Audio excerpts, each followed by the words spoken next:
Hi, I'm here with Ann Waldo and Tim O'Reilly to talk about the proposed federal ruling to improve patient access to lab data. And we think this is a really important thing to look into. And we'll start with Tim. You started talking about it this morning. Yeah, at O'Reilly we've always been huge fans of open systems and open data because we believe that they trigger innovation. We also are big believers in decentralized innovation, and that starts by giving people control over their own data. And when Ann brought this issue to my attention, it just seemed like a great thing for us to get some public support for. And the key notion is that, well, actually, let me ask you, Ann, why don't you explain this to us? Sure. In September of 2011, the Department of Health and Human Services put out a proposed rule, a copy of which I happen to have right here, which I, as well as many other people, think is really a fine approach for our nation to go in. It would solve a problem which currently exists in that patients today cannot get access to their lab results directly from laboratories in 43 states. In 7 states, they are able to do so.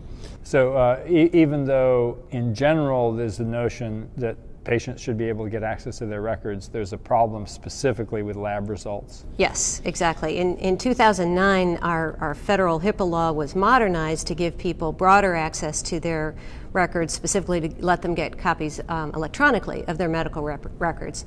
The problem, though, is that law doesn't include laboratory results. And lab results are really important. They affect clinical treatment decisions in 70% of the cases. So getting those records into the hands of patients is very important for care. They're also one of the more urgent things that people want to learn about. Absolutely. Right. And I think there's even some talk about that a lot of lab results are kind of ignored. I think bringing the patient into the equation makes everything, a lot more feet to the fire on, people taking charge of their own health care, which I think is an important part of the equation. So we've got this letter out. We're trying to get people to sign it. There's probably some arguments kind of pro and against it. So, Ann, I know that you've talked a little about how people are thinking about this proposal. Yes, right now we've been absolutely thrilled with the level of responses that we've received. We have over 150 signatures, and they're piling in by the minute. I just checked, and there's another 40-some that have been added in the last few minutes. I think a lot of people understand that the ability to access your own records is crucial not only for your own peace of mind, but also for your medical care being handled properly and on a timely basis.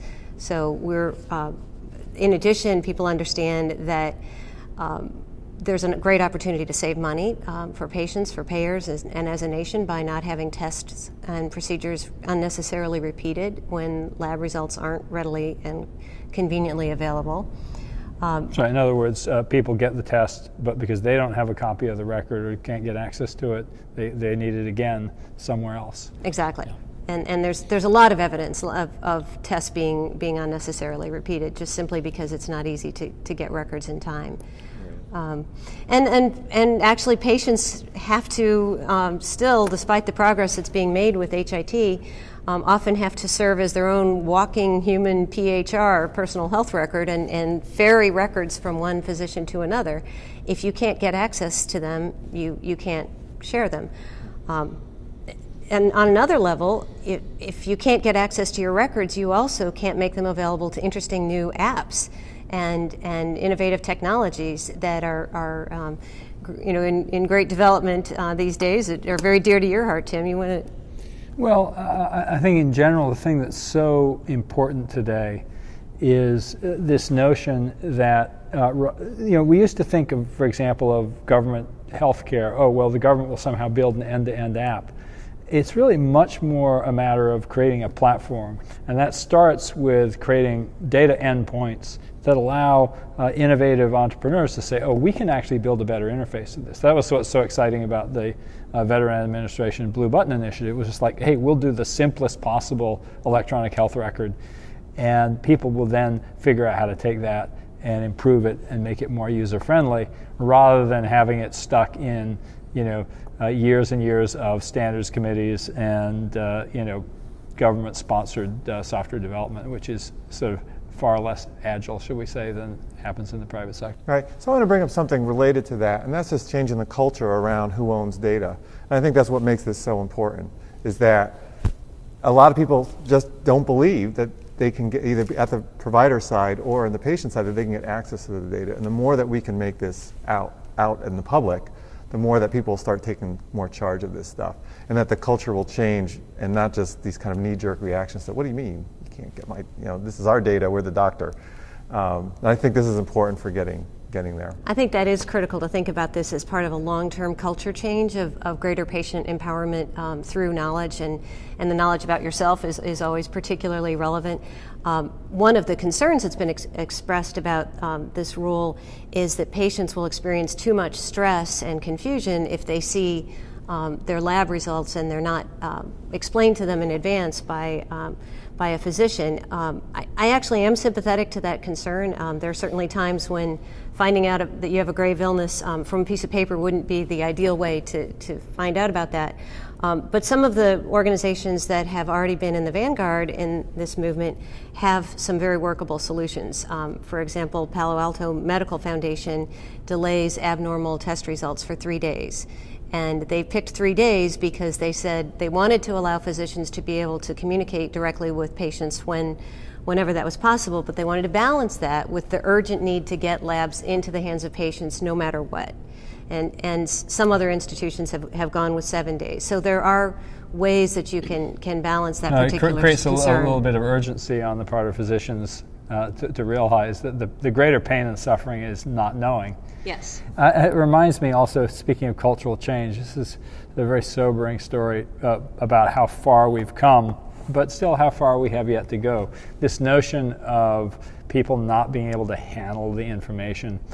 Back in what would have been in the 60s, I had a friend whose wife was dying of cancer, and basically they were told to tell her that she was going to recover. And to this guy, who ended up raising his child, by himself, because she did die, she went to her grave being told, he was sort of forced to tell her that no, she was going to be fine, and he never got to really, have a real goodbye with her. Yeah. And it's just like, who thought that that's a better approach? And yet you still see these echoes of that paternalistic approach still in our system. Yeah. And that's what we really need to change. Yeah, absolutely. And there's data that patients absolutely can handle this information. There's a new study that's just come out where several large institutions have been testing making the actual doctor notes available to patients more or less immediately right there in a patient portal, unfiltered. And the study's been going on for a while. They just published the results, and it was wildly successful. They found that 99% of patients wanted it to continue. And even though some doctors had some apprehension about it in the beginning, not a single doctor pulled out of the study or wanted to discontinue the practice when it was over. So this is really patients can handle this information. It's really, in a lot of ways, just helping catch the healthcare system up to the standards of openness and communication that we have in many, many other fields. I think we're really at a point where the values of the internet need to infect healthcare, and this is a step in that direction. Yeah. So we encourage everyone to look at the proposal, sign the letter if you think that you agree with it, and we hope you do. Thanks a lot.